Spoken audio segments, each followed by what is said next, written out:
జీవితంలో ఏది శాశ్వతం కాదు. మనం ఎదుర్కొనే సంతోషమైన, దుఃఖమైన.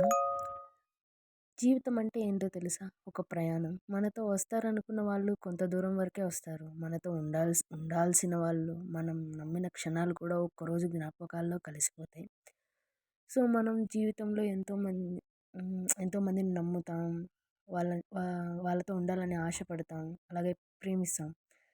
ఎవరో మన కోసం పుడతారని కాదు. కానీ మనం వారితో గడిపిన ఆ క్షణాలు విలువైనవి కాబట్టి మనం అలా తపన పడతాం. కానీ నిజానికి మనుషులు మారిపోతారు. సంబంధాలు మారిపోతాయి. అట్ ద లాస్ట్‌కొస్తే అసలు వాళ్ళ మనసు కూడా మారిపోతుంది. సో, మనతో ఉండాలి అనుకున్న వాళ్ళు ఒక్కరోజు వేరే దారిని ఎంచుకుంటారు. కానీ అది తప్పు కాదు. అది వాళ్ళ జీవితం. కొన్నిసార్లు బాధ అనేది మన గుండెని చిదిమేస్తుంది. ఎందుకు నాకే ఇలా జరుగుతుంది అని మనం మనల్ని ప్రశ్నించుకుంటాం. కానీ దానికి సమాధానం ఒక్కటే. ఈ బాధ శాశ్వతం కాదు.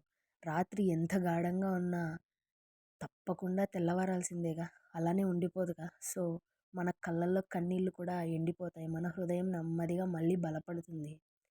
సో, ఇప్పుడు నీకు విచ్ఛిన్నంగా అనిపిస్తున్న ఈ బాధలు, కష్టాలు అన్నీ ఒకరోజు నీకు శక్తిగా మారతాయి. ఇలా బాధే కాదు, సంతోషం కూడా శాశ్వతం కాదు.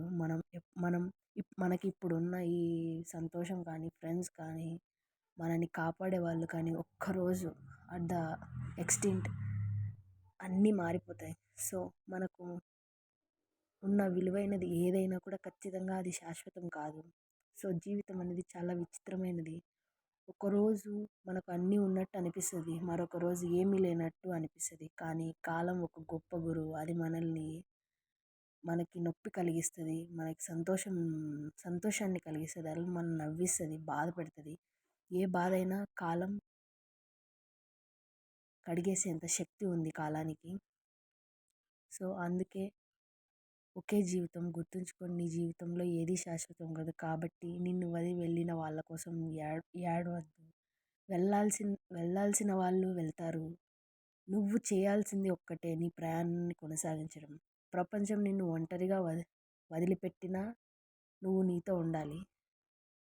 సో, ఒకరోజు నువ్వు వెనక్కి తిరిగి చూసుకుంటే ఆ కాలం నిన్ను కష్టపెట్టింది కానీ అది నిన్ను నీకు బలం చేకూర్చిందని చెప్తావు. సో, శాశ్వతం ఏదైనా ఉంది అంటే అది నిన్ను నిలబెట్టే నీ ధైర్యం, నీ హృదయం అండ్ నీ నమ్మకం. సో, జీవితం నడిచిపోతుంది, కాలం మారుతుంది, మనుషులు మారుతారు, వెళ్తారు, వస్తారు. కానీ నువ్వు మాత్రం ముందుకు సాగాలి. సో, గుర్తుంచుకోండి, నథింగ్ ఈజ్ పర్మనెంట్. ఏది శాశ్వతం కాదు. కానీ మీలో ఉండే ఆ శక్తి మాత్రమే శాశ్వతం. వాళ్ళు వెళ్ళిపోయారు, వీళ్ళు వెళ్ళిపోయారు, వాళ్ళు మనతో మాట్లాడట్లేదు, వీళ్ళు మనతో మాట్లాడట్లేదు అని కాదు. మనం మనతో ఎప్పుడైతే దృఢంగా, ధైర్యంగా ఉంటామో అప్పుడే మనం ఏదైనా జీవితంలో సాధించగలం.